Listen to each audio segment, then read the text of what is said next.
चलिए देखते हैं न्यू चैप्टर। और चैप्टर का नाम क्या है हमारा? Cash flow statement. Cash flow statement करने से पहले कई बार एग्जाम में इसमें से क्वेश्चंस भी पूछ लिया जाता है कि बताओ भाई, जो कैश फ्लो स्टेटमेंट आप प्रिपेयर करते हो ये किस रूल के अकॉर्डिंग, कौन कहता है कि आपको ये प्रिपेयर करना है? तो पर्टिकुलर इस चैप्टर को, यानी जो हम बनाना सीखेंगे, इसको अकाउंटिंग स्टैंडर्ड 3 और ब्रैकेट में रिवाइज्ड भी लिखना है। अब ये सर रिवाइज्ड क्यों लिखा गया? पहले अकाउंटिंग स्टैंडर्ड 3 था तो उसमें जो भी कमियां थी उस कमियों को जब ठीक किया गया तो नया अकाउंटिंग स्टैंडर्ड 3 आया। तो उसने सोचा जब नया अकाउंटिंग स्टैंडर्ड 3 है तो इसको हम और कोई नाम तो 3 रखेंगे, तो ब्रैकेट में बस क्या लिख दिया आपको? रिवाइज। अगर आपके एमसीक्यू में क्वेश्चन पूछा जाए कि बताओ कैश फ्लो स्टेटमेंट कैसे बनाया जाता है, point number AS2, AS3, AS3 revised, AS4 ऐसे दे दे, तो रिवाइज्ड वाला ही ऑप्शन आपको क्या करना है वहां पे चूज करना है। लेकिन कई बार बहुत बार गलतियां हो जाती है क्वेश्चन पेपर में, बहुत बार मिस्टेक होता है, आपको ऑप्शन दे दे AS1, 2, 3, 4 ऐसे करके, तब वहां पे 3 चूज कर सकते हो आप, अगर आपको रिवाइज्ड वाला ऑप्शन ना मिले तो। बाकी आपको AS3 रिवाइज्ड। अब सर ये चैप्टर पहले नहीं था, पहले ये चैप्टर था ही नहीं कैश फ्लो स्टेटमेंट, मतलब आज से 20 साल 25 साल पहले की मैं बात करूं तो ये चैप्टर आया क्यों? अकाउंट तो बहुत पुराना चला आ रहा है, लेकिन ये चैप्टर बहुत पुराना है ना, ये 20-25 साल हुए हैं बस इसको आए हुए। तो तब क्यों लाया गया? क्योंकि होता ऐसा था नॉर्मली, इस चैप्टर को बनाने का जो पर्पस था, अगर हम P&L बनाएं, ध्यान देना, हम प्रॉफिट एंड लॉस बनाते थे।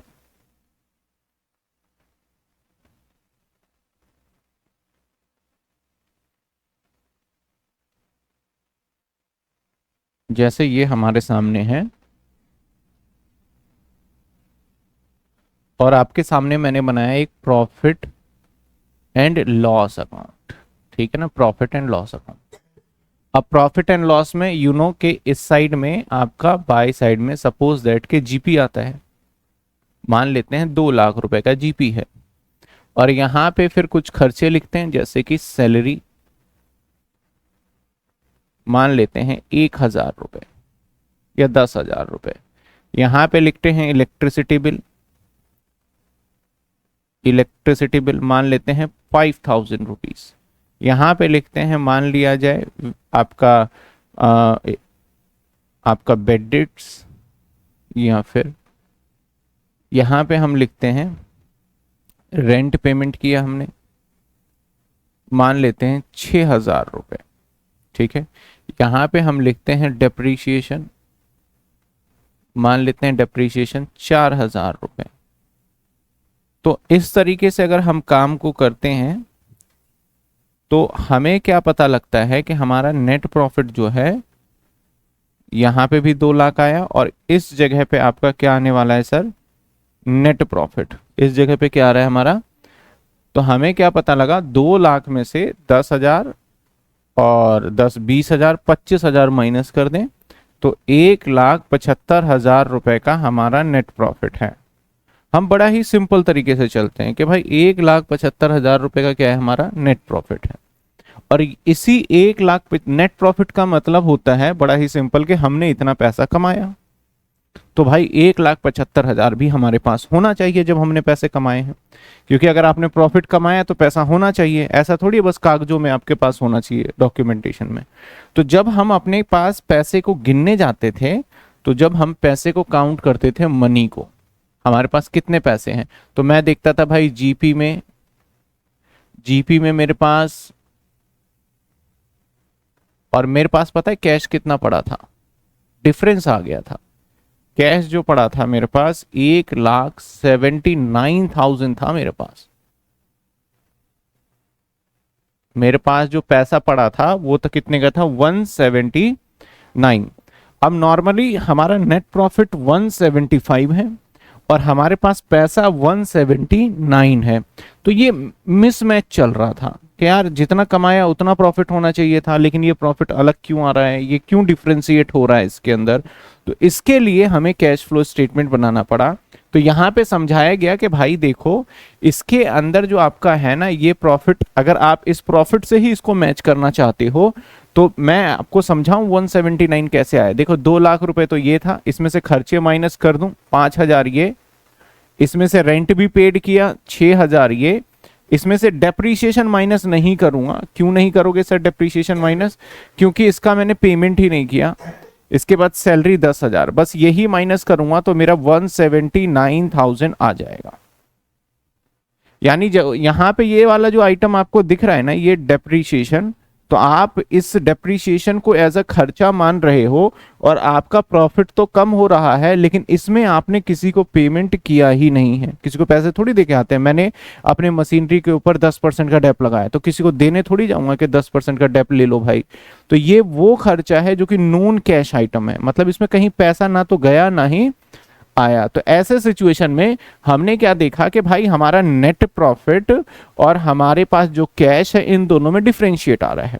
तो इस चीज को खत्म करने के लिए, इस चीज को समझाने के लिए हमें एक स्टेटमेंट में माइनस प्लस करना पड़ा। अगर मुझे किसी को समझाना है तो हम क्या बोलेंगे भाई 179 और वापस इसमें से माइनस कर दो। चलो आप अपना डेप्रीशिएशन कितना माइनस कर दो, डेप्रीशिएशन 4,000, तो देखो आप वहीं पहुंच जाओगे 175। तो ये समझाना पड़ेगा हमें एक स्टेटमेंट में, क्योंकि कैश और प्रॉफिट दोनों डिफरेंट है। क्योंकि बहुत सारे ऐसे इंफॉर्मेशन है जहां पे हम पैसे पेमेंट नहीं करते हैं तब भी हम अपने प्रॉफिट एंड लॉस में डेबिट करते हैं, जैसे लॉस बाय फायर।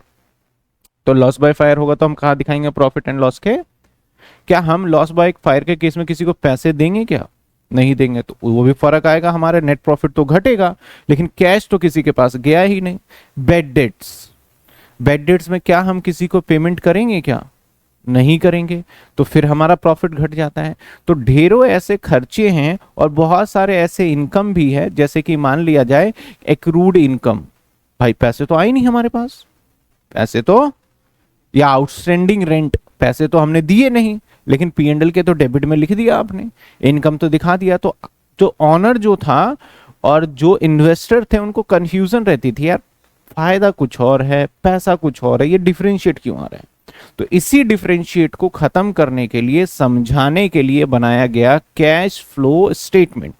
जैसे ठीक उसी तरीके से जैसे बैंक रिकंसिलिएशन स्टेटमेंट बनाया गया था, उसके पीछे भी यही लॉजिक था कि पासबुक और कैश बुक का बैलेंस क्या आ रहा था, डिफरेंस आ रहा था, जिसके लिए हमने बैंक रिकंसिलिएशन 11th क्लास में सीखा होगा। तो अब हमें बनाना है, तो चैप्टर का नाम कैश फ्लो। तो सबसे पहले कैश का मतलब यहाँ पे जो है ना, कैश का मतलब यहाँ सिर्फ कैश नहीं है, यहाँ पे कैश का मतलब बैंक भी है और कैश तो है ही है, और जो कि एक दिन के अंदर 1 से 2 दिन में कैश में कन्वर्ट हो जाता है। 1 से 2 दिन में कैश में कन्वर्ट हो जाता है, उसको भी कैश फॉर्मेट में ही रखते हैं। जैसे शेयर्स वगैरह हो गए, अगर मैं आज शेयर खरीदूं तो आज बेचूं तो मेरे पास शाम तक पैसे आ जाएंगे, ठीक है ना। तो ये क्या होता है कि एक दिन में कन्वर्ट हो जाता है किसके अंदर, कैश में, विड्रॉ करने में। तो ये भी हमारा, जिसको हम सिंपल वर्ड में बोलते हैं marketable security. Marketable security, security मतलब शेयर्स को, डिबेंचर्स को, बॉन्ड को, इन सभी को एक कॉमन वर्ड दे देते हैं सिक्योरिटी का। तो ये तीनों ऐसे चीजें हैं जो कि हमारे कैश के फॉर्म में होता है। और फ्लो, फ्लो का मतलब हो सकता है हमारा या तो प्लस या फिर माइनस। फ्लो का मतलब होता है आपका जाना या फिर आना। हो सकता है कि हमारा जो कैश है ये या तो हमारा बढ़ सकता है या फिर घट सकता है। तो इस वेरिएशन को, इस चेंजेस को हम बोलते हैं फ्लो। और इस फ्लो को हमें समझाना है कोई भी अकाउंट बना के नहीं, कोई डेबिट क्रेडिट करके नहीं समझाना, एक स्टेटमेंट में बना के समझाना है। Sir statement is what? Statement मतलब जो मैंने ये बनाया है दैट इज कॉल्ड स्टेटमेंट, के एक जर्नल कैलकुलेशन करके समझा देना है, एक जर्नल तरीके से लिख के बता देना। जैसे कहीं दुकान पे आप राशन लेने जाते हो तो वो आपको जो बिल देता है वो एक कॉमन सा स्टेटमेंट टाइप का बना के देता है, इतने इतने का सामान लिया, ये लिया, ये लिया, ये लिया एंड ऑल। तो इसी तरीके से कैश का इंपैक्ट इनफ्लो और आउटफ्लो को हमें समझाना होगा किसमें, स्टेटमेंट, ताकि आप अपने P&L को भी समझ पाओ कि भाई प्रॉफिट में और हमारे पास जो पैसा पड़ा है इसमें डिफरेंशिएट क्यों आ रहा है। तो ये तो स्टार्टिंग में इन्होंने किया और उसी को हम आगे लेके गए, लेकिन धीरे धीरे इसकी डिमांड इतनी बढ़ गई, मतलब लोग चाहते थे कि हर कोई ये बनाए, कंपनी के ऊपर मैंडेटरी होता है। जैसे मैं अगर सोल प्रोप्राइटर हूं तो मैं नहीं बनाऊंगा कैश फ्लो स्टेटमेंट, मेरा तो भाई ऐसे ही समझ में आ जाता है कि क्या हुआ। लेकिन बड़ी बड़ी कंपनी के अंदर नहीं होता, तो कंपनी के लिए मैंडेटरी है कि उसे कैश फ्लो स्टेटमेंट बनाना ही बनाना पड़ेगा, क्योंकि कंपनी के अंदर जो पैसा होता है वो इन्वेस्टर बाहर वालों का भी बहुत सारा पैसा लगा होता है, तो सेबी और कंपनीज एक्ट का गाइडेंस है कि उसको बनाना ही पड़ेगा भाई। तो उसके अंदर डेफिनेशन में बोलता है ना कि फाइनेंशियल स्टेटमेंट क्या होता है। क्वेश्चन अगर आपसे पूछे what do you mean by the financial statement, तो बोला जाता है financial statement include profit and loss, balance sheet, notes to accounts और कैश फ्लो स्टेटमेंट। यानी फाइनेंशियल स्टेटमेंट का हिस्सा है एक ये हमारा कि मैंडेटरी है बनाना, ठीक है ना। तो नॉर्मली हम फाइनेंशियल स्टेटमेंट को स्टार्टिंग में पढ़ते थे balance sheet P and L है, नहीं, इसके साथ और भी चीजें जुड़ गई, नोट्स टू अकाउंट्स भी बोलोगे आप, और इसके साथ आप ये भी बोलोगे, क्या बोलोगे आप, कैश फ्लो स्टेटमेंट, तब जाके आपका टोटल फाइनेंशियल स्टेटमेंट बनेगा आपका, ठीक है ना। अब सर हमें क्या सीखना है, हमें किस तरीके से करना है, तो इसके अंदर भी ना थोड़ा सा और स्पेसिफाइड किया गया और इतने अच्छे से इसको बताया गया कि भाई हम सिर्फ पी एंड एल को मैंने एग्जांपल में लिया, पी एंड एल की बात नहीं है, बैलेंस शीट में भी कुछ इंफॉर्मेशन ऐसी होगी जिसका इंपैक्ट हमारा कैश के इनफ्लो और आउटफ्लो पे पड़ेगा। जैसे हमने शेयर इशू करा तो पैसा आएगा, यानी पूरे ऑर्गेनाइजेशन पूरे बिजनेस के अंदर कहां से पैसा आ रहा है और कहां से पैसा जा रहा है, उन सभी को इंपैक्ट को रिफ्लेक्ट एक स्टेटमेंट में कन्वर्ट करने को हम कैश फ्लो स्टेटमेंट कहेंगे। तो हमें बैलेंस शीट की भी इन्फो, ये तो हमारा क्या हो गया P and L, P and L में जैसे कि मैंने एक एग्जांपल ले लिया डेप्रिसिएशन, ऐसे ही बैलेंस शीट में अगर मैं कैश की बात करूं तो अगर शेयर इशू करेंगे तो पैसा आएगा, एसेट्स बेचेंगे तो भी पैसा आएगा, एसेट्स खरीदेंगे तो पैसा जाएगा, तो बैलेंस शीट में भी काफी सारे इन्फो, लोन लेंगे तो पैसा आएगा, तो बैलेंस शीट के एसेट साइड लायबिलिटी साइड भी काफी सारी ऐसी इंफॉर्मेशन है जिसके अंदर के कैश फ्लो स्टेटमेंट का काफी रोल रहता है। तो हम फटाफट से देखते हैं कि sir cash flow statement exam में क्वेश्चन आता है कि भैया हमारे पास कितने टाइप है, इसके ना दो मेथड है बेसिकली, एक डायरेक्ट मेथड होता है, एक इनडायरेक्ट मेथड होता है। कैश फ्लो स्टेटमेंट की अगर मैं बात करूं कितने मेथड्स हैं, तो दो मेथड है, एक डायरेक्ट एक इनडायरेक्ट। सीबीएसई के सिलेबस में इनडायरेक्ट मेथड है, हमारे मेथड सिलेबस में क्या है, हमारा इनडायरेक्ट मेथड है, हमारे सिलेबस में इसका इनडायरेक्ट मेथड है। डायरेक्ट मेथड हमारे सिलेबस का पार्ट नहीं है, तो अगर क्वेश्चन अगर आप पढ़ते हो तो या कोई बोलता भी है तो आप उस पर इग्नोर करो, आपके सिलेबस का पार्ट ही नहीं है कौन सा, डायरेक्ट मेथड। हमारे सिलेबस का पार्ट कौन सा है, इनडायरेक्ट मेथड है। सिर्फ समझ में आई बात आपको। कई बार बोला जाएगा कि कैश फ्लो स्टेटमेंट बनाइए इनडायरेक्ट मेथड से, तो आप बोलोगे सर ये कौन सा मेथड आ गया इनडायरेक्ट, हमने तो सिर्फ और सिर्फ कैश फ्लो स्टेटमेंट बनाना सीखा है। तो भाई वही जो मैं सिखा रहा हूं और जो मैं सिखाऊंगा कुछ दिनों तक, वो इनडायरेक्ट मेथड ही मैं सिखाऊंगा आपको, ठीक है ना। तो अब देखते हैं सर, इसको जब हम बहुत और स्पेसिफिक करने गए तो इसको मैं शॉर्ट फॉर्म में थोड़ा सा बोल दूंगा, कैश फ्लो स्टेटमेंट को CFS बोल दूंगा, cash flow cash flow statement को मैं CFS बोल देता हूं, थोड़ा सा जल्दी थोड़ा सा लिखने के लिए। अब इसको ना 3 पार्ट में बांट दिया गया, मजे की बात, इसको कितने पार्ट में बांट दिया गया, हमारा 3 पार्ट्स में बांट दिए गए। 3 पार्ट कौन कौन से है ये देखो,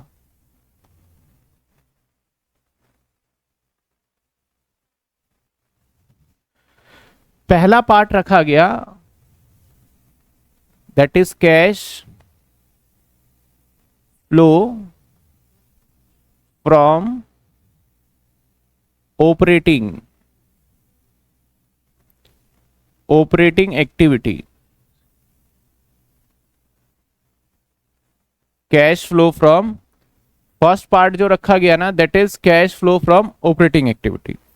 सेकेंड पार्ट बोला गया cash flow from investing activity है,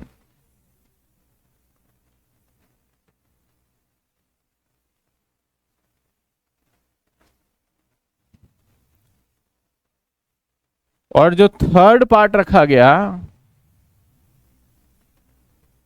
cash flow from financing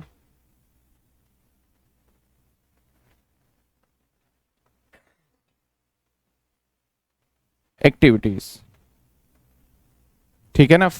cash flow from operating activity, cash flow from financing activity, cash flow from तीन हिस्से में इसको बांटा गया कैश फ्लो को। जब हम करेंगे एक स्टेटमेंट बनाएंगे, लाइक इस टाइप से स्टेटमेंट बनाएंगे, जब हम आगे देखेंगे कि जब स्टेटमेंट बनाएंगे ना, तो इस स्टेटमेंट में तीन हेडिंग होगा, एक ऑपरेटिंग एक्टिविटी का, एक इन्वेस्टिंग एक्टिविटी का और एक फाइनेंसिंग एक्टिविटी का। और जब हम इन तीनों को add add add add add कर देंगे तो हमारा बन जाएगा कैश फ्लो स्टेटमेंट। हमारा जो कॉन्सेप्ट रहेगा ये रहेगा, लेकिन उसके लिए आपको एक एक एक्टिविटी को पहले अच्छे से समझना होगा।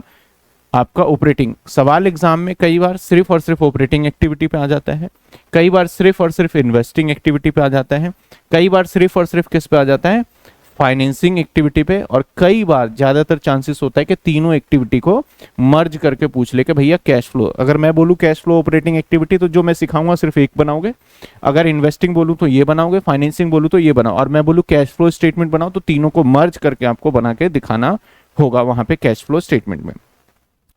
अब यहां पे जैसे मान लेते हैं ये एक ऑर्गेनाइजेशन है, कुछ बातों को ध्यान रखना, ये ऑर्गेनाइजेशन है, अगर हमारा कहीं बाहर से इन हो रहा होगा, बाहर से इन अगर कैश का होगा तो इसको हम बोलेंगे कैश इनफ्लो, कैश इनफ्लो, ठीक है ना। दो वर्ड यूज होंगे बार बार अक्सर, इनफ्लो और आउटफ्लो। और अगर आपके बिजनेस से किसी रीजन से पैसे बाहर जा रहे होंगे तो उसको बोलेंगे कैश आउटफ्लो, उसको क्या बोलेंगे, कैश आउटफ्लो। कई बार आपके एमसीक्यू में क्वेश्चंस पूछे जाते हैं। अब सर कोई एग्जांपल जैसे मैं बताऊं इनफ्लो का, मैंने एसेट्स को बेचा तो बेचने के बाद हमारे ऑर्गेनाइजेशन में पैसा आ गया तो ये कैश फ्लो इनफ्लो है। और अगर वही मैं बोलूं एसेट्स मैंने खरीदा तो मेरे एसेट्स खरीदने के बाद मेरी ऑर्गेनाइजेशन से पैसे बाहर चले गए तो उसको क्या बोला जाएगा, कैश आउटफ्लो बोला जाएगा। समझ में आ रही है बात आपको, उसको क्या बोला जाएगा, हमारा कैश आउटफ्लो बोला जाएगा। तो इनफ्लो का मतलब पैसा रिसीव करना और आउटफ्लो का मतलब पैसा पेमेंट करना, चाहे किसी भी एक्टिविटी से है वो अदर बात है, लेकिन आपको इनफ्लो और आउटफ्लो कई बार पूछ लेंगे कि एसेट्स परचेज किया तो बताओ ये इनफ्लो है कि आउटफ्लो है। तो भैया एसेट्स परचेज किया तो हमें तो ध्यान देना है उसके कैश के मूवमेंट पे, तो मेरे पास कैश वहां पे पेमेंट किया है क्योंकि एसेट्स खरीदा है तो ये हमारा आउटफ्लो का हिस्सा माना जाएगा। ऐसे ही कंफ्यूज करने के लिए बोलेंगे मैंने क्रेडिट पे एसेट्स खरीदा है, तो जब क्रेडिट पे एसेट्स खरीदेंगे तो यार मैंने तो किसी को पैसे दिए नहीं अभी और एसेट्स भी आ गया है, तो ये नो फ्लो के अंदर होगा, ना तो पैसा हमारा आया है और ना ही हमारे पास से पैसा गया है, तो इसको नो फ्लो हम बोलेंगे कि नो चेंज, कोई भी चेंज नहीं होगा। अब आ जाते हैं सर, अगर आपको ऑपरेटिंग एक्टिविटी अच्छे से समझना है तो इस केस में अगर मैं आपको थोड़ा सा आइडिया दूं कि हमें ना किस किस को लेके चलना होगा, ये हमारे पास पी एंड एल है, ठीक है ना, ये हमारे पास मान लेते हैं पी एंड एल और एक हमारे पास बैलेंस शीट। कई बार क्योंकि हमें अक्सर एग्जाम में जो क्वेश्चन मिलेगा ना वो पी एंड एल और बैलेंस शीट ही देगा, तो ये हमारा है पी एंड एल और ये हमारा है बैलेंस शीट। अब मैंने बैलेंस शीट में शुरू से समझाया कि तीन ही चीजें बातें होती है, तीन साइड एसेट्स में और तीन साइड लाइबिलिटी में, वही मैं लेके चलता हूँ। यहाँ पे होगा एक शेयर होल्डर फंड और एक होगा हमारा नॉन करंट लाइबिलिटी और एक होगा हमारा करंट लाइबिलिटी। यहाँ पे होगा हमारा नॉन करंट एसेट और हो सकता है इन्वेस्टमेंट और होगा हमारा करंट एसेट्स, ठीक है ना। और पी एंड एल कह लो, ट्रेडिंग कह लो, मतलब अब तो क्योंकि जब कंपनीज एक्ट बनाती है तो कहीं भी आपने, मैंने स्टेटमेंट प्रॉफिट एंड लॉस का फॉर्मेट बनवाया आपको, कहीं भी जीपी वगैरह नहीं लिखा हमने, तो वो 11th क्लास में जब पढ़ते थे तभी होता था ट्रेडिंग में ये जाएगा पी एंड एल में। कंपनी बोलती है भाई सारा का सारा क्या है, हमारा खर्चा ही है। कंपनी कहती है कि सारा का सारा हमारा क्या है, एक्सपेंस ही है, तो भाई सिंपल सी बात है ना, सेल्स में से सारे खर्चे माइनस करो और प्रॉफिट निकालो, उनका ये कहना होता है, ठीक है ना। तो पी एंड एल के अंदर देखा जाए ना तो पी एंड एल के अंदर काफी सारी इंफॉर्मेशन, जैसे कि मैंने बोला भाई सेल्स है तो कुछ ऐसे खर्चे हैं, जैसे कि मैंने सेल्स बोल दिया तो ये एकदम जेन्युइन खर्चे हैं जो कि होना ही चाहिए पी एंड एल के अंदर। मतलब आप ये ट्रेडिंग पी एंड एल लिख देता हूँ, कुछ बच्चे नहीं कोऑर्डिनेट कर पाएंगे, तो सेल्स मैंने लिखा तो हाँ भाई होना ही चाहिए। मैंने बोला भाई परचेज है तो भाई हाँ भाई परचेज तो होना ही चाहिए, 100 रुपये मान लिया। मैंने बोला सैलरी है तो हाँ भाई सैलरी भी आपका होना ही चाहिए, मान लेते हैं 500 रुपये है। मैंने बोला भाई इंटरेस्ट रिसीव है तो हाँ भाई इंटरेस्ट रिसीव भी यहीं लिखते हैं, मान लेते हैं 200 रुपये। तो जितने भी पी एंड एल के अंदर आइटम आते हैं तो पी एंड एल के आइटम को ना मैं 3 कैटेगरी में बांटूंगा। एक वो खर्चे जो होने ही होने चाहिए, ठीक है ना, जैसे कि सैलरी देना पड़ेगा, रेंट देना पड़ेगा, इलेक्ट्रिसिटी बिल देना पड़ेगा, वाटर बिल देना पड़ेगा, अकाउंटेंट को सैलरी देना पड़ेगा, वेजेस देना पड़ेगा। तो ऐसे खर्चे कुछ है जो कि होना ही होना चाहिए। कुछ ऐसे खर्चे हैं जो कि हो या ना हो फर्क नहीं पड़ता, बट हमें लिखना पड़ जाता है P&L के अंदर। जैसे इंटरेस्ट पे लोन देना, जो हमने लोन जो लिया है उस पे इंटरेस्ट देना। तो ये अगर नहीं भी हम लोन लेते हैं तब भी हमारा बिजनेस चलता है, उससे कोई इंपैक्ट नहीं पड़ रहा हमारे बिजनेस के ऊपर। तो ये हमारा एक ऐसा है जो कि हमारा कहीं और से रिलेट कर रहा है। जिस तरीके से मैंने एसेट्स को बेच के प्रॉफिट कमा लिया, तो भाई एसेट्स बेच के प्रॉफिट कमा लिया, इससे बिजनेस पे थोड़ी ना कोई इंपैक्ट पड़ेगा। वो तो हम एक P&L को टैली करने के लिए बनाते हैं। एक वो खर्चा जो कि मैंडेटरी, अगर वो खर्चा रोक दूं, मान लो मैं यहाँ पे ट्यूशन पढ़ा रहा हूँ और यहाँ पे मैं रेंट पे पढ़ा रहा हूँ और मैं रेंट देना मकान मालिक को बंद कर दूं और मैं P&L में ना डालूं, तो मकान मालिक निकाल देगा, तो मेरा बिजनेस ही पूरा डिस्टर्ब हो जाएगा। और मान लो मैंने एक पैसा उधार लोन लिया और उससे मैंने अपना स्मार्ट बोर्ड खरीदा, अब मान लेते हैं कि मैं उसका ब्याज पे पैसे ले रखा ना दूं, तो मेरा बोर्ड उठा के ले जाएगा, वो ले जा भाई, फिर मैं व्हाइट बोर्ड पे पढ़ाना चालू कर दूंगा, उससे मेरा डिस्टर्ब इतना बड़ा नहीं होने वाला है। तो इस P&L के अंदर ना 3 तरीके के आइटम हैं। इस P&L के अंदर 3 तरीके के आइटम देखेंगे और ये आपको समझना होगा। नंबर 1 जो कि एक नॉर्मल होगा। नॉर्मल मतलब जैसे सेल हो गया, परचेज हो गया, रेंट हो गया, ये सब इसके अंदर, जैसे कि sales, purchase, rent and etcetera, ठीक है ना। इसको नॉर्मल की बात कर रहा हूं मैं इसमें। इस P&L में एक तो इस तरीके का आइटम देखने को मिलेगा। दूसरा आइटम जो देखने को मिलेगा ना, वो हमारे या तो कनेक्शन कहीं ना कहीं उसका इससे होगा। जो दूसरा आइटम देखने को मिलेगा ना कहीं कनेक्शन इससे हो सकता है, कहीं ना कहीं कनेक्शन इससे हो सकता है, कहीं ना कहीं कनेक्शन इससे हो सकता है, कहीं ना कहीं कनेक्शन इससे हो सकता है, ठीक है ना। तो इससे कनेक्शन होता है। और बाकी जो मैंने ये 4 आइटम मार्क किए है ना, याद ध्यान रखना, ये दोनों जो होता है ना, बोला जाता है भाई, इस अगर आपको फाइनेंसिंग एक्टिविटी बनाना है और सीखना है तो फाइनेंसिंग वर्ड क्या है, फाइनेंसिंग, और फाइनेंस हमेशा जुड़ा होता है पैसे से, जहां से हम पैसे को फंडिंग करते हैं, पैसे से रिलेटेड। तो अगर मैं फाइनेंसिंग एक्टिविटी की बात करूं तो फाइनेंस में हमारा लोन आ जाता है, डिबेंचर्स आ जाते हैं, शेयर्स आ जाते हैं।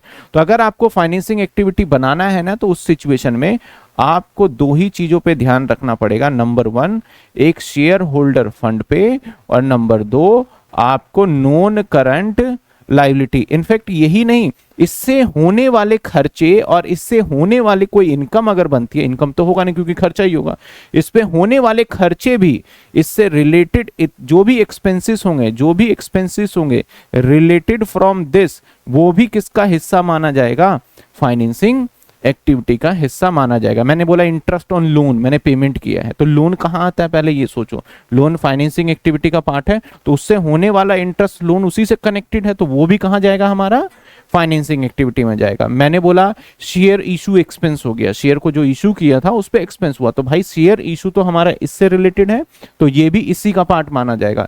मैंने बोला प्रीमियम, सिक्योरिटी प्रीमियम, तो प्रीमियम किससे रिलेटेड हो रहा है, शेयर से रिलेटेड हो रहा है। अब हमने दिया या लिया वो अलग बात है, प्रीमियम तो शेयर से रिलेटेड है, तो इस पे चला जाएगा हमारा, ठीक है ना। तो जो ये 2 पॉइंट्स दिख रहे हैं, ये 2 पॉइंट हमारे हमेशा कोऑर्डिनेट करता है फाइनेंशियल एक्टिविटी से। किससे कोऑर्डिनेट करेगा, ये फाइनेंशियल एक्टिविटी से।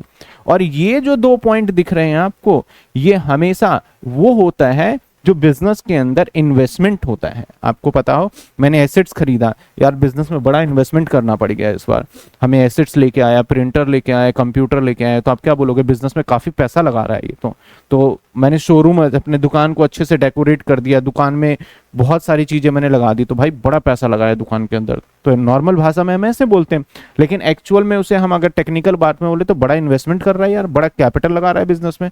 तो जो वो इन्वेस्टमेंट है वो 2 ही चीज जाएगा, या तो यहाँ पे जाएगा या तो यहाँ पे जाएगा। तो इस एक्टिविटी के लिए अगर आपको इन्वेस्टिंग एक्टिविटी चाहिए तो आपको समझना पड़ेगा फिक्स एसेट्स को, और इसके साथ साथ समझना पड़ेगा आपको किसको, इन्वेस्टमेंट को।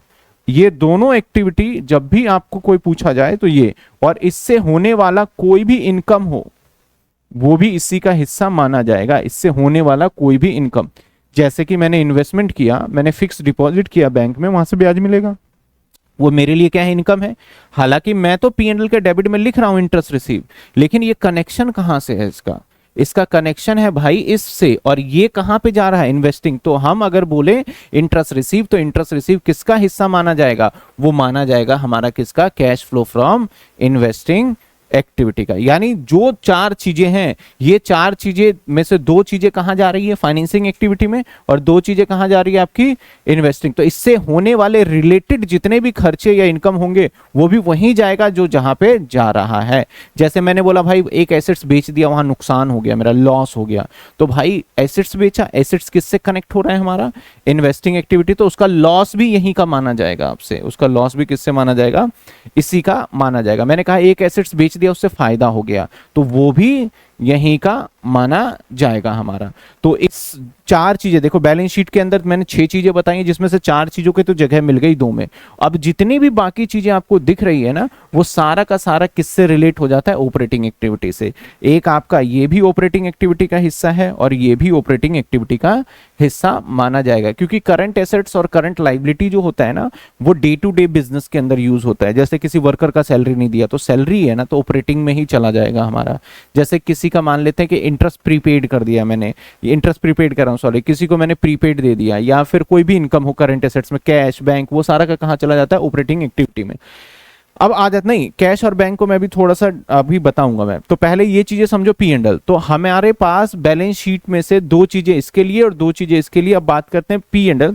तो पी एंड एल के अंदर से नॉर्मल वाला आइटम तो ऑपरेटिंग एक्टिविटी का पार्ट है ही है, और साथ के साथ और क्या ऑपरेटिंग एक्टिविटी का पार्ट है, current assets and current library. कैसे बनाएंगे, कैसे यूज करेंगे, वो हम बाद में देखेंगे, एक एक चीज को बड़ा डिटेल में एक्सप्लेन करेंगे कैसे करेंगे। लेकिन अभी तो हम ये समझ लें कि हमें जो इंफॉर्मेशन देगा, उस इंफॉर्मेशन में से कौन सी चीजें किससे रिलेट कर रहा है, पहले तो ये आपको पता होना चाहिए, तभी आप क्वेश्चन कर पाओगे।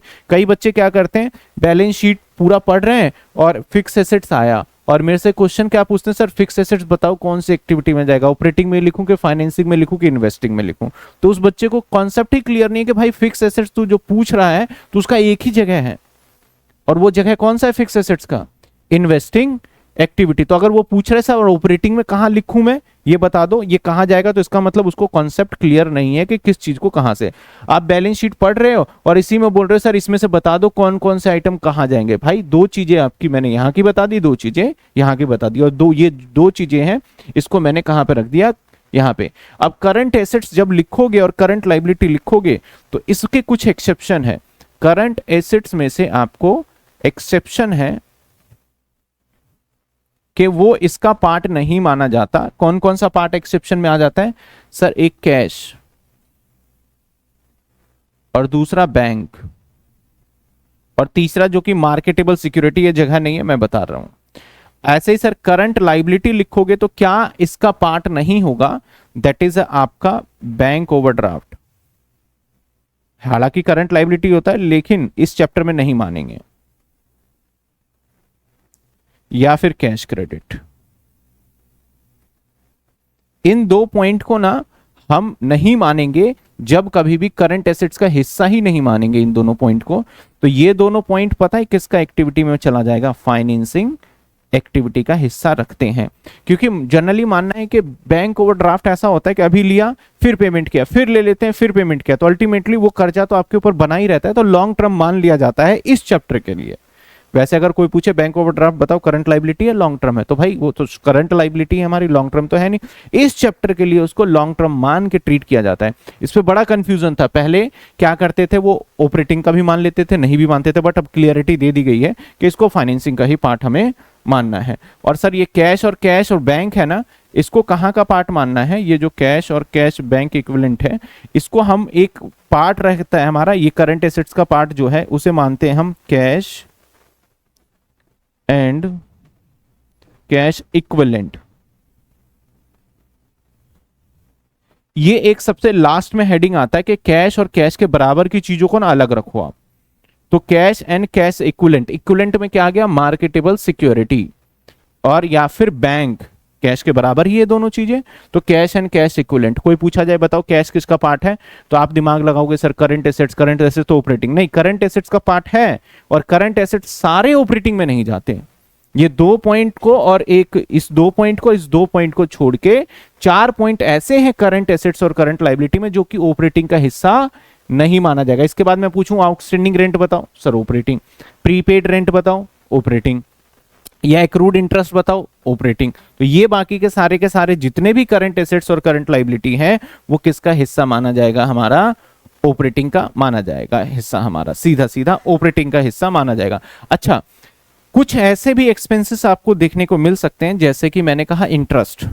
तो भाई इंटरेस्ट अगर मैंने लोन पे किया है तो वो तो किससे रिलेटेड है? हमारा इस कैश फ्लो फ्रॉम फाइनेंसिंग। लेकिन अगर आउटस्टैंडिंग इंटरेस्ट आ जाए तो वो कहां का पार्ट माना जाएगा? आपका ऑपरेटिंग का माना जाएगा। या वो देना या बाकी, क्योंकि वो करंट लायबिलिटी में चला गया इसलिए वो कहां चला गया? हमारा ऑपरेटिंग का हिस्सा माना गया। इसके बाद तीसरी चीज, इसके अंदर हमें ये जितने भी आइटम है, देखो इसको हमें कुछ नहीं करना पड़ता। अगर आपको ऑपरेटिंग एक्टिविटी बना रहे हो और ये कोई जानकारी मिले तो नो चेंज, इसको आपको देखना भी नहीं है, इसको कुछ नहीं करना। हाँ दे रखा है, ठीक है भाई, ये तो आता ही है। अब इस इंफॉर्मेशन को आपको ना या तो प्लस करना पड़ सकता है या फिर माइनस करना पड़ सकता है इंफॉर्मेशन के साथ साथ।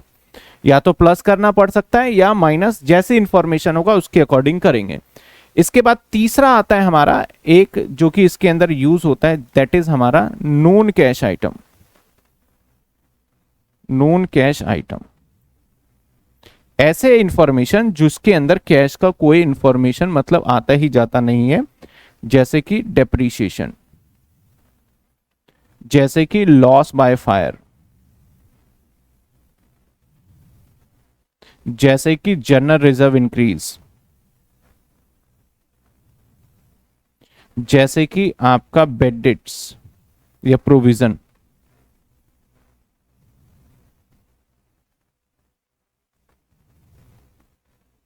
और भी पॉइंट है, जब मैं करवाऊंगा तो लिखूंगा। ये नॉन कैश आइटम है। तो जब कभी भी नॉन कैश आइटम होगा तो ऑलवेज याद रखिएगा आप, इस नॉन कैश आइटम को ऑपरेटिंग एक्टिविटी में हमेशा प्लस किया जाएगा।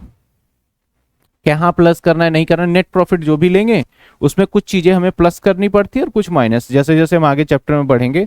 अभी तो जो बेसिक चीजें हैं वो पता चलना चाहिए। नॉन कैश आइटम क्या हो जाता है हमारा? प्लस हो जाता है। क्यों प्लस हो जाता है? अभी मैंने आपको एग्जांपल दिया कि भाई मैं कह रहा हूं कि मेरा नेट प्रॉफिट 1,75,000 है, तो बताओ कैश कितना है? तो भाई ये है, तो इसमें वापस से प्लस कर दो 4,000 रुपए। तो आपको डेप्रीशिएशन नॉन कैश आइटम है तो प्लस कर दो, तो मैं बता दूंगा 179 का आपके पास क्या होगा? कैश होगा। समझे बात? तो कुछ चीजों को प्लस करके समझाया जाता है कि कैश पे क्या इंपैक्ट पड़ रहा होगा। इसके बाद आगे आ जाए हम, तीसरा पार्ट।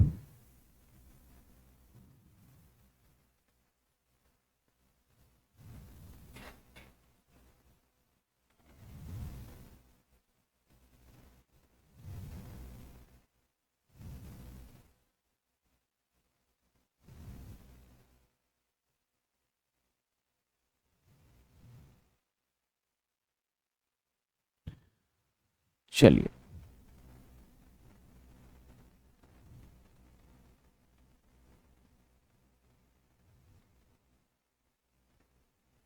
आइए इसका और भी आगे का हम पार्ट देखते हैं और क्या देखना होगा। और कुछ इंफॉर्मेशन होगा जो कि इसके अंदर हमें करना पड़ेगा, दैट इज माइनस या प्लस वाला ले लेते हैं पहले। और भी कुछ इंफॉर्मेशन प्लस करना होगा जो कि होगा expense related to financing activity. अगर कोई भी ऐसा खर्चा है जो फाइनेंसिंग है, अब देखो मैं क्या समझा रहा हूं, हमें पी एंड एल दे रखा है, पी एंड एल में आपका इंटरेस्ट भी होगा। तो मैंने कहा कि ये चार चीजें तो आपके इन दोनों में बट गए, बाकी की सारी चीजें किससे रिलेटेड हो गई? हमारी ऑपरेटिंग। तो जब भी हम ऑपरेटिंग एक्टिविटी बनाएंगे तो हम बेस अपना नेट प्रॉफिट लेंगे, ठीक है ना? क्या लेंगे? जो पी एंड एल से हमें देगा, उस नेट प्रॉफिट में हमें कुछ चीजें ऐड और लेस करके हमें एक्चुअल कैश निकालना होगा।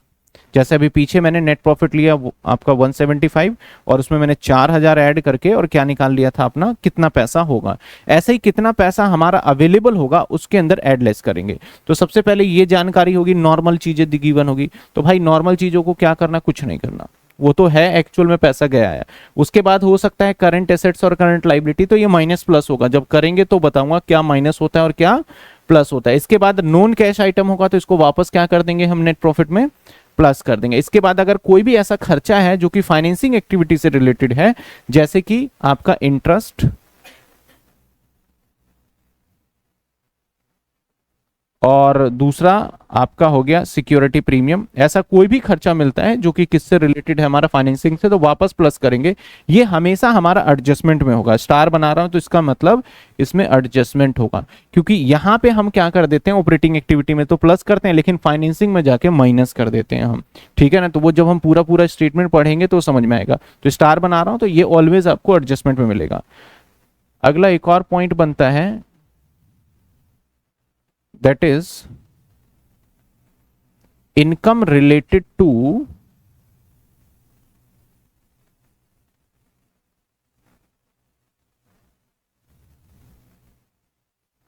एक और पॉइंट बनेगा income related to investing activity. एक और पॉइंट है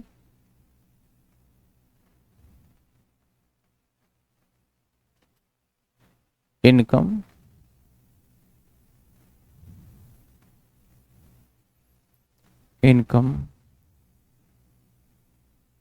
रिलेटेड टू इन्वेस्टिंग एक्टिविटी। आइए मतलब इन्वेस्टिंग एक्टिविटी। तो अगर कोई भी आपको income related to investing activity मिलेगा तो उसको हमें क्या करना है, इसको हमें माइनस करना होता है, इसको हमें माइनस करना होता है। और इसके ऊपर भी स्टार बना दिया, ये भी एडजस्टमेंट में होगा। जैसे point number 1 interest receive, point number 2 कहीं इन्वेस्टमेंट किया है और वहां मकान से रेंट आ रहा है, रेंट रिसीव एंड एक्सेट्रा, ठीक है। तो इस तरीके से हम पूरा पी&एल, तो पी&एल पूरा का पूरा यूज कर लिया हमने। और पी&एल का मेजर हिस्सा कहां पे चला जाता है, ऑपरेटिंग एक्टिविटी में, ठीक है ना। लेकिन अब कई बार क्या होता है कंफ्यूजन यहाँ पे, सर इंटरेस्ट यहाँ पे क्या हो रहा है, हमारा प्लस हो रहा है, और अगर हम इंटरेस्ट रिसीव कर रहे हैं तो क्या हो रहा है, तो हमें देखते हैं कि सर ये हमारे नेट प्रॉफिट में एडलेस हो रहा है। तो बच्चा समझता है सर ये तो ऑपरेटिंग एक्टिविटी का पार्ट है। नहीं, यहां पे अगर हम एडजस्टमेंट कर रहे हैं तो ये इसका पार्ट नहीं है, इसीलिए हम यहां पे इसका एडजस्टमेंट कर रहे हैं प्लस माइनस। अगर ये इसी का ही पार्ट होता तो हम छोड़ देते, नेट प्रॉफिट में कोई चेंजेस ही नहीं करते। तो अब सबसे पहली चीजें, अगर आपसे पूछा जाता है कौन सी एक्टिविटी में कौन से आइटम आते हैं, तो मैंने कहा इंटरेस्ट पेड, तो भाई इंटरेस्ट पेड यहां पे आ रहा है, लेकिन इसलिए आ रहा है क्योंकि ये किसका पार्ट है, हमारा फाइनेंसिंग एक्टिविटी का पार्ट है। मैंने बोला सैलरी पेड, तो सैलरी पेड तो नॉर्मल है, तो ये किसका पार्ट होगा, ऑपरेटिंग एक्टिविटी। मैंने बोला डेप्रीशिएशन ऑपरेटिंग एक्टिविटी का पार्ट होगा क्योंकि नॉन कैश। तो ऑपरेटिंग एक्टिविटी के कौन कौन से पार्ट हैं, इसमें आया जरूर है, तो मैं बोल दूं ये हमारा ऑपरेटिंग एक्टिविटी का पार्ट है। ये वाला इंफॉर्मेशन भी ऑपरेटिंग एक्टिविटी का पार्ट है, मैंने एक्सेप्शन जो दे दिया। ये वाला इंफॉर्मेशन भी ऑपरेटिंग एक्टिविटी का पार्ट है। ये वाला इंफॉर्मेशन हमारा फाइनेंसिंग एक्टिविटी का पार्ट है।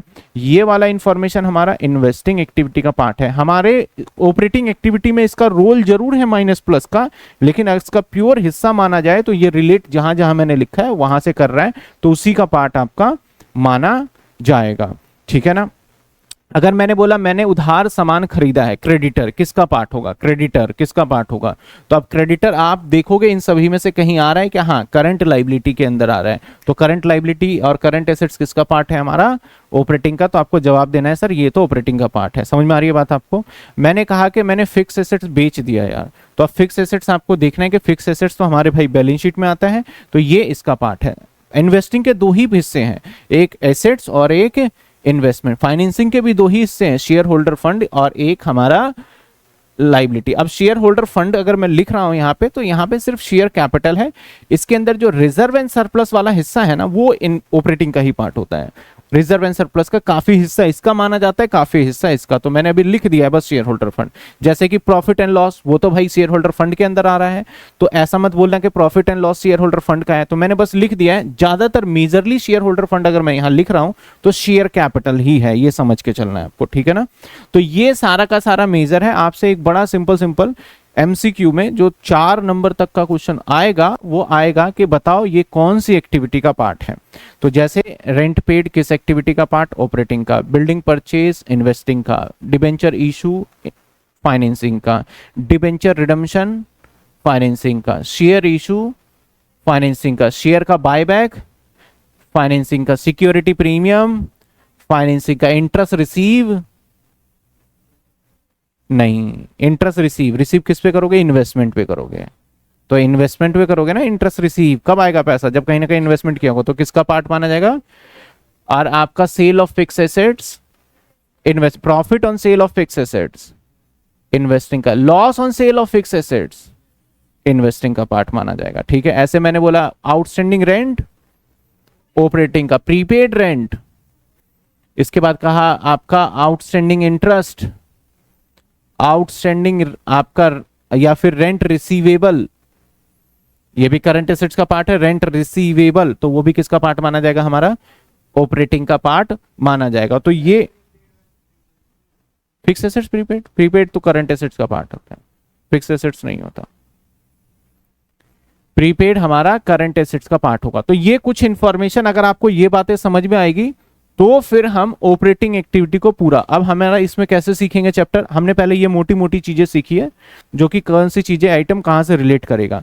दूसरा अब हमें क्या स्टेप फॉलो करना है, ऑपरेटिंग एक्टिविटी को पूरा सीखेंगे कि कैसे ऐड होगा, क्या सिस्टम है, उन्होंने एक फॉर्मेट दे रखा है उसी फॉर्मेट में ऐड या फिर लेस करेंगे, कौन से आइटम को ऐड लेस तो करना है, किस प्लेस पे ऐड लेस करना है, तो वो चीजें हम देखेंगे।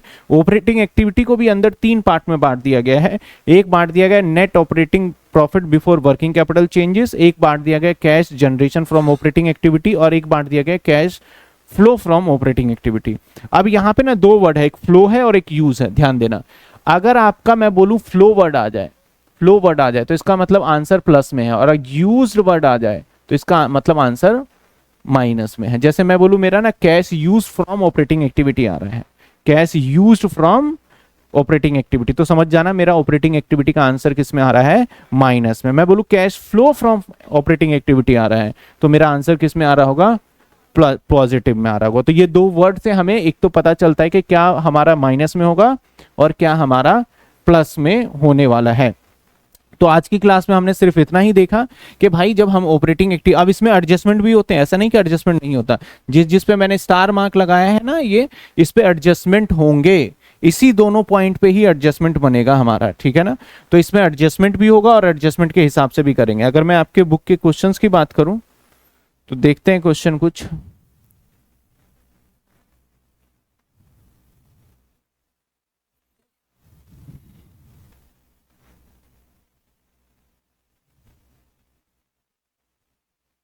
हम्म।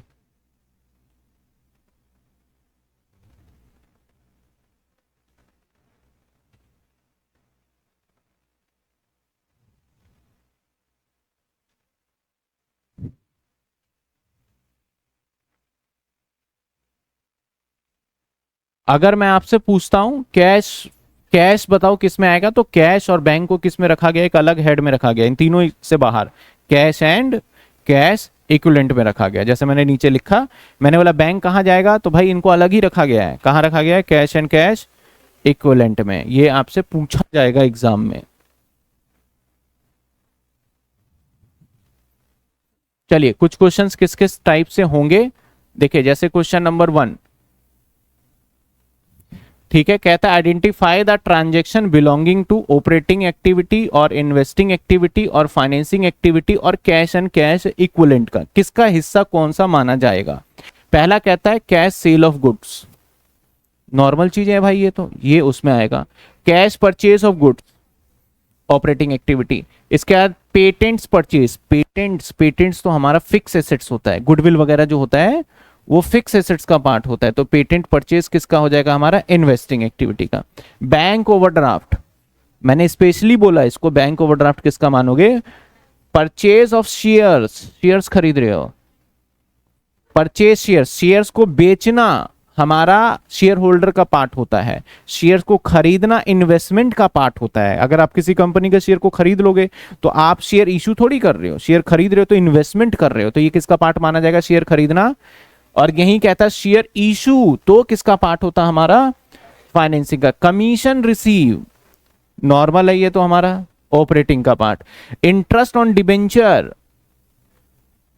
फाइनेंसिंग का पार्ट होगा। इनकम टैक्स पेड ऑपरेटिंग, क्योंकि इनकम टैक्स का इन्वेस्टमेंट कोई नहीं। Cash receive from debtor, cash की बात कर रहा है ये।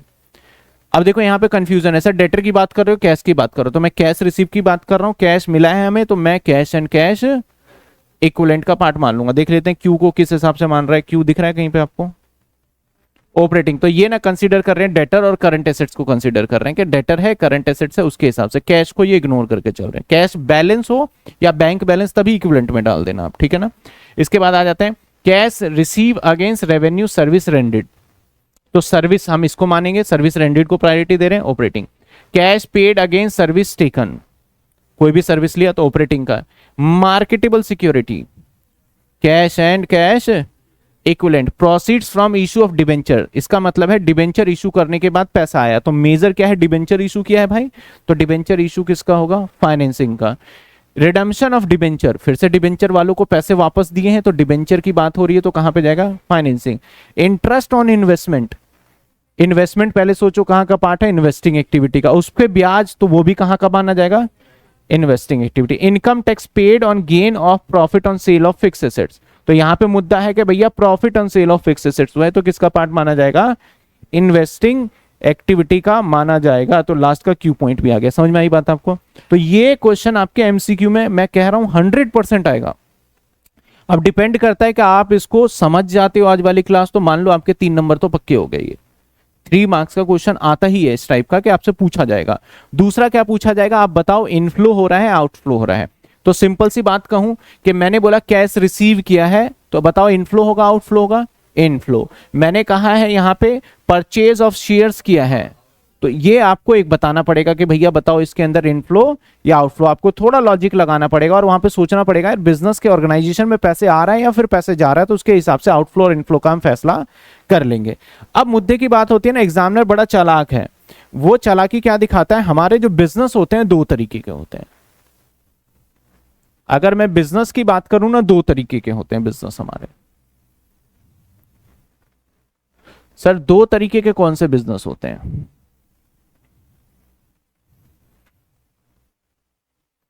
एक बिजनेस होता है हमारा normal business,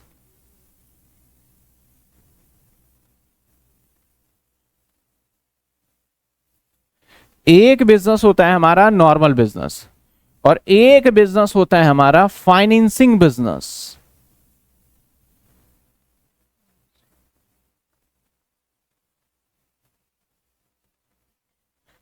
financing business, financing business कौन से होते हैं, इनका ना अलग ही हिसाब किताब चलता है और बिल्कुल अलग होता है। इस बिजनेस को करने के लिए तो मेरे हिसाब से किसी के दिमाग में आइडिया भी नहीं आता। अगर मैं बोलूं मैं दुकान खोल लूंगा, आप में से सब सोच सकते हैं यार हाँ यार दुकान खोलते हैं। मैंने कहा चल यार एक काम करते हैं, फ्लिपकार्ट पे कोई सामान बेचते हैं, हाँ यार ये भी कर सकते हैं। चल यार एक काम करते हैं कि हम ना अगर सीए बनेंगे तो सर्विस देंगे, हाँ यार कर सकते हैं। कोई ये नहीं सोचेगा मैं अपना बैंक खोलूंगा, नहीं सोचता ये कोई बैंक कि भाई उसमें पता नहीं क्या झमेला है। वहां जाते हैं कॉम्प्लिकेशन बस देख के आते हैं, उसका इंटरनल प्रोसेस ना तो हमें पता होता है ना ही जानने का कोशिश करते हैं, और किस तरीके से होता है वो नहीं। तो कुछ ऐसे ऑर्गेनाइजेशन होते हैं, ऐसे काम जो कि बैंक से रिलेटेड होता है, उसको फाइनेंसिंग बिजनेस बोलते हैं। जैसे कि बैंक हो गया या फिर आपका हो गया फाइनेंशियल इंस्टीट्यूशन, जिसका काम क्या होता है लोन देना। जैसे लोन कुछ कम बैंक कुछ देखो, बैंक और फाइनेंशियल इंस्टीट्यूशन में क्या फर्क होता है, बैंक दोनों तरीके का काम करती है, पैसा लेती भी है जमा भी करती है और लोन भी देती है। जैसे एसबीआई है, स्टेट बैंक ऑफ इंडिया, आप अपना पैसा भी जमा करते हो और अगर आपको लोन की जरूरत हो ना तो आप स्टेट बैंक ऑफ इंडिया से लोन भी ले सकते हो। और कुछ ऐसी कंपनी होती है जिसका काम पैसा लेना नहीं होता, सिर्फ लोन देना होता है। जैसे बजाज कैपिटल है, तो बजाज कैपिटल पे क्या होता है, फोन वगैरह फाइनेंस कराने जाओगे तो वो सिर्फ आपको लोन दे देगी, आपसे पैसे जमा नहीं करेगी। आप बोलोगे मेरे 5 लाख रुपए रख लो अपने पास, बजाज कैपिटल बोलेगा नहीं रखेंगे भाई हम तुम्हारा पैसा। और अगर एसबीआई के पास जाओगे बोलोगे अकाउंट खुलाओ और रख लो इसके अंदर। तो दोनों में फर्क है फाइनेंशियल इंस्टीट्यूशन में और इसके अंदर। तो अब हम बात करते हैं बैंक और इनका मेजर सोर्स ऑफ इनकम एक ही होता है, वो होता है इंटरेस्ट। क्योंकि इसकी इनकम कमाई का जरिया क्या है बैंक का, इंटरेस्ट ही है, इंटरेस्ट रिसीव करना। और खर्चे का जो होता है वो भी इंटरेस्ट होता है, ये इनकम का भी यही है। और एक्सपेंस भी जो इसका मेजरली एक्सपेंस होता है वो भी इंटरेस्ट ही है। क्योंकि अगर आपके सेविंग बैंक अकाउंट है तो उसके ऊपर मुझे ब्याज देना पड़ता है बैंक वालों को। आपने देखा होगा कि आपके अगर बैंक में जितने पैसे होंगे उसके हिसाब से 3 महीने में, 1 महीने में आपको कुछ ब्याज देती है बैंक वाली, ठीक है ना। तो वो मेरे लिए तो बहुत बड़ा खर्चा है। मान लो मैंने 5 रुपए भी ब्याज दिया उसके पैसे के अकॉर्डिंग, तो एक कस्टमर थोड़े, करोड़ों कस्टमर है, तो कितने रुपए चले गए हमारे एक बार में। तो ये होता है। तो जनरली अगर मैं बोलता हूं कि इंटरेस्ट मेरा रिसीव हुआ है तो हम नॉर्मल केस के अंदर इन्वेस्टिंग एक्टिविटी का पार्ट मानते हैं, और मैं कहूं मैंने इंटरेस्ट पेड किया है तो नॉर्मल केस के अंदर हम इसको फाइनेंसिंग का पार्ट मानते हैं। लेकिन अगर फाइनेंसिंग बिजनेस हो तो ये दोनों के दोनों किसका हिस्सा माना जाएगा? ऑपरेटिंग का हिस्सा माना जाएगा। तो एग्जाम में क्लियर मेंशन होगा नॉन फाइनेंसिंग बिजनेस, ये वाला जो नॉर्मल बिजनेस बोल रहा हूं ना, ये कौन सा बिजनेस हो गया? नॉन इंटरेस्ट रिसीव हुआ। अब बताओ नॉन फाइनेंसिंग के लिए क्या होगा? इंटरेस्ट रिसीव हुआ है तो नॉन फाइनेंसिंग बिजनेस के लिए क्या होगा? इंटरेस्ट रिसीव, तो इसका क्या है? इंटरेस्ट रिसीव हो रहा है तो किसी ना किसी इन्वेस्टमेंट पे हो रहा होगा, तो वो किसका पार्ट माना जाएगा?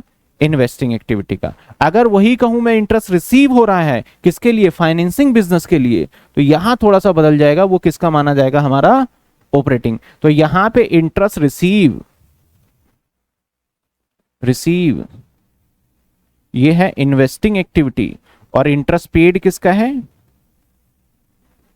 इस वाले बिजनेस में फाइनेंसिंग एक्टिविटी। नॉर्मल बिजनेस या नॉन फाइनेंसिंग बिजनेस कौन सा है? कोई भी। आप जितने अभी रास्ते से घर जाओगे जितनी दुकानदारी आपको दिखेगी वो सारा का सारा किस में माना जाएगा? हमारा नॉन फाइनेंसिंग बिजनेस, ठीक है ना। अगर कोई बैंक वैंक दिख गया तो इक्का दुक्का, तो वो कौन सा माना जाएगा? आपका फाइनेंसिंग बिजनेस। तो ये दो आइटम पे ना एग्जामिनर कंफ्यूज करता है। सब बच्चों को पता है यार इंटरेस्ट पेड तो फाइनेंसिंग का होता है, वहां लिख देते हैं कि आप फाइनेंसिंग बिजनेस के लिए बताइए इंटरेस्ट पेड क्या होगा, तो उस केस में उसका इंटरेस्ट पेड क्या होगा? हमारा ऑपरेटिंग। अगर नॉन फाइनेंसिंग बिजनेस के लिए बताइए तब तो भैया ये किसका माना जाएगा? अगर रिसीव है तो इन्वेस्टिंग, और पेड है तो, समझ में आई बात आपको? चलिए देखते हैं एक आध क्वेश्चन ऐसा कुछ मिल जाए हमें। देखो, classify the following transaction operating for the finance company and non finance company. क्या कहता है? आप फाइनेंस कंपनी के हिसाब से भी बताओ और नॉन फाइनेंस के हिसाब से। तो पहले फाइनेंस कंपनी कह रहा है, तो purchase of shares stock exchange, तो भाई ये फाइनेंसिंग का पार्ट है, कोई भी कंपनी हो, बस इंटरेस्ट में वो फर्क आता है, बाकी सब नॉर्मल ही चलता है हमारा, ठीक है ना।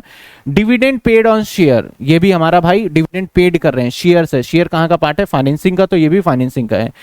आपका लोन टेकन, लोन हमने टेकन किया है, तो लोन लिया है, तो लोन लेना नहीं, लोन लेना जो होता है एक तरीके से हमारे लिए लाइबिलिटी है, लोन का पैसा है, फाइनेंस, तो ये भी फाइनेंसिंग का पार्ट होगा। एक लोन देना होता है, एक लोन लेना। अगर मैंने किसी को लोन दिया तो इन्वेस्टमेंट है, और मैंने लोन लिया तो वहां पे फाइनेंसिंग का पार्ट है। ऐसे ही dividend receive on shares, shares पे डिविडेंड मिला है। ऐसे ही आपका loan given, interest paid on borrowing, तो फाइनेंसिंग कंपनी अगर है तो इंटरेस्ट पेड ऑन बोरोइंग किसका पार्ट माना जाएगा? हमारा ये माना जाएगा हमारा ऑपरेटिंग का पार्ट। अगर आपका फाइनेंसिंग कंपनी है तो यहां पे आंसर कुछ दिया नहीं, फाइनेंसिंग कंपनी ABCD लिख दिया इन्होंने,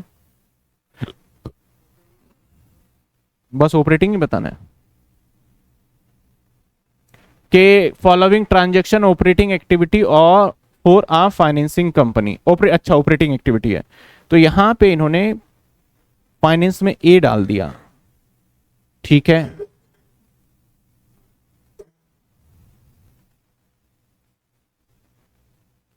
अच्छा, dividend paid on share, loan taken, ये सब फाइनेंसिंग कंपनी में डाल दिया।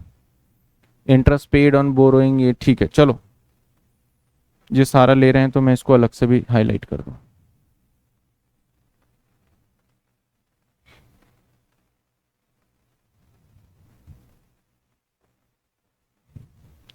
ये जितने इंफॉर्मेशन फाइनेंसिंग का है ना, इसमें तो कुछ चीजें इन्होंने किस समझ से डाला है वो एक्चुअल है ही नहीं। ये लो, देखो, ध्यान दो, हमें सिर्फ बताना है कि ये ऑपरेटिंग एक्टिविटी का हिस्सा है या नहीं है, ठीक है। अब जैसे purchase of shares, financing company अगर परचेज ऑफ शेयर्स करती है स्टॉक एक्सचेंज से, तो ध्यान देना, एक चीज ध्यान देना, जैसे कि ब्रोकर वगैरह है, ये भी फाइनेंसिंग कंपनी के अंदर आ जाता है। ब्रोकर वगैरह जो होता है, ब्रोकर समझते हो, जो कि शेयर को खरीद और बेच करते हैं, ये भी किसका हिस्सा माना जाता है? आपका फाइनेंसिंग कंपनी का। तो आपका यहां पे जैसे purchase of shares on stock exchange है, और आप फाइनेंसिंग कंपनी सोच रहे हो, अगर बोलता ये इन्वेस्टमेंट पर्पस से है तब तो इन्वेस्टिंग एक्टिविटी का है, अदरवाइज ये किसका माना जाएगा आपका, ये सारे के सारे ऑपरेटिंग डिविडेंड पेड। अगर आप शेयर्स खरीदते बेचते हो तो आपको डिविडेंड भी पेड करना पड़ता है, तो ये भी किसका पार्ट माना जाएगा, ऑपरेटिंग का। लोन भी आपका ऑपरेटिंग। अब देखो लोन कैसे ऑपरेटिंग का है, ध्यान देना। बैंक वाले पता है कैसे लोन देते हैं, बैंक वालों का बिजनेस ही होता है कि यार हमें क्या करना है, बैंक का मेन काम है लोन देना, लोन लेना। जैसे आप जाते हो, मान लेते हैं एक ब्रांच में गए एसबीआई में, मुझे 100 करोड़ का लोन चाहिए, तो एसबीआई वाला डर जाता है यार 100 करोड़ का अगर ये लेके भाग गया तो मेरा पूरा नुकसान होगा, तो ये क्या करते हैं, दूसरे बैंक को फोन मिलाते हैं, भाई मेरे पास एक क्लाइंट आया है 100 करोड़ की डील है, तू भी पैसे कुछ मिला के करेगा। तो उस केस में क्या करते हैं, अगर आपको लोन तो एसबीआई से मिलेगा, लेकिन वो कुछ पैसा उधारी जो लोन के पैसे में आईसीआईसी से ले लेंगे, कुछ पैसे ले लेंगे किससे, आपका पीएनबी से ले लेंगे, ताकि जब पैसे डूबे तो सिर्फ मेरा ही ना डूबे, सबका थोड़ा थोड़ा डूबे और उससे स्ट्रक्चर पे फर्क नहीं पड़े। ये सच्चाई है। इंश्योरेंस भी ऐसे ही होता है, इसको सीडेड नॉन सीडेड कहा जाता है। तो जब भी कंपनी कोई बैंक लोन दे रहा हो तो उस केस के अंदर, लोन के केस के अंदर हमेशा याद रखिएगा वो लोन अकेला बैंक नहीं देता, कहीं से लेके दूसरे से भी देता है। 5 मिनट रुक जाओ, उससे दूसरे से भी लेके देता है। तो ये जितने भी पार्ट है ना आपका, purchase, dividend, dividend receive, loan और इंटरेस्ट पेड, ये सारा का सारा फाइनेंसिंग एक्टिविटी का है, फाइनेंसिंग कंपनी के लिए। और नॉन फाइनेंसिंग कंपनी के लिए इनमें से कोई भी ऑपरेटिंग एक्टिविटी का पार्ट नहीं है। Interest paid on borrowing, dividend paid. अब कोई ब्रोकर कंपनी है तो उसका काम क्या होता है, जैसे आपने शेयर खरीदा है, अब शेयर खरीदते ही आप क्या करोगे, कंपनी आपके पास इकट्ठा डिविडेंड भेजती है तो आप डिविडेंड उसको आगे ट्रांसफर कर देते हो, तो वो डिविडेंड पेड है। बाकी इसमें से काफी चीजें जो है मुझे पर्सनली कॉन्ट्राडिक्ट लग रही है, जैसे परचेज ऑफ शेयर्स, ये ब्रोकर कंपनी को डाला होगा, उस हिसाब से डाला होगा, ये होना नहीं चाहिए। इसके अंदर सिर्फ लोन टेकन आपका, मुझे लगता है एज अ पर्सनल ओपिनियन के फाइनेंसिंग एक्टिविटी का है, और एक ये वाला फाइनेंसिंग एक्टिविटी का है। लोन गिवन भी फाइनेंसिंग एक्टिविटी का है। डिविडेंड रिसीव आपका फाइनेंसिंग एक्टिविटी का काफी हद तक हो सकता है, क्योंकि बैंकिंग कंपनी ना बड़े बड़े फाइनेंशियल इंस्टीट्यूशन है, जैसे कि एलआईसी वगैरह जो है, ये फाइनेंशियल इंस्टीट्यूशन है, तो ये आपको कहाँ से देती है पैसे, ये शेयर बाजार में पैसे लगाती है, और शेयर बाजार से म्यूचुअल फंड, सुना है वर्ड म्यूचुअल फंड, तो ये शेयर बाजार में पैसे लगाती है, वहां से डिविडेंड रिसीव करती है और आपको दे देती है, उसमें से कुछ डिविडेंड खुद रख देती है, कुछ आपको देती है, तो इसका ऑपरेटिंग का ही पार्ट माना गया, ऐसे डिविडेंड पेड हो गया। लेकिन ये परचेज ऑफ शेयर्स मेरे हिसाब से ये वाला पार्ट तो नहीं होना चाहिए, ठीक है ना। बाकी सारा का सारा तो लग रहा है purchase of share, stock exchange, या तो इसके ब्रैकेट में लिख देते कि भैया ये ब्रोकर है जिसका काम ही शेयर्स में डील करना है, तब तो प्रॉपर पता चलता, अभी पता नहीं चल रहा। तो बाकी मैंने यहाँ पे आपके बुक में दे रखा है, वो मैंने दिखा दिया। क्या क्या नहीं दे रखा, ए बी डी, ए भी दे रखा, बी डी, सी, सी क्या है, डिविडेंड पेड रिसीव ऑन,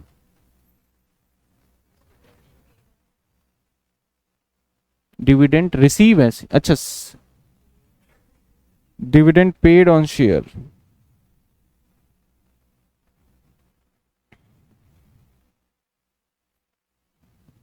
अगर परचेज ये ऑपरेटिंग का है तो ये भी ऑपरेटिंग का ही होना चाहिए।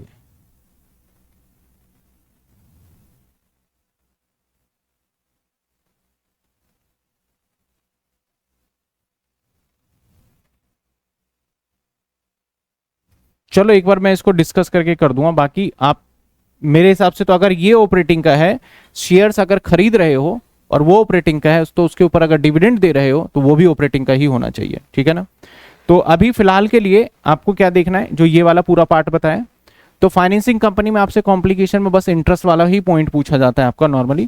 तो एक बार ये फटाफट से आपको क्या करना है, टाइम क्या हो गया, 11:06 हो गए।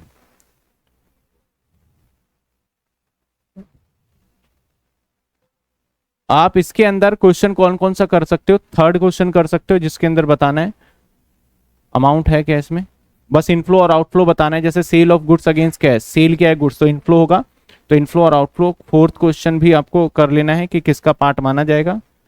और फिफ्थ क्वेश्चन से हमारा अगली क्लास वाला पार्ट होगा स्टार्ट। तो 1 2 3 4 क्वेश्चन। मैं ऐसा करता हूं कि इसका मैं आपको, आप सभी के पास टेलीग्राम पे है ना, सब नहीं ज्वाइन है, व्हाट्सएप पे अभी जा नहीं पाएगा, अगर है आपके पास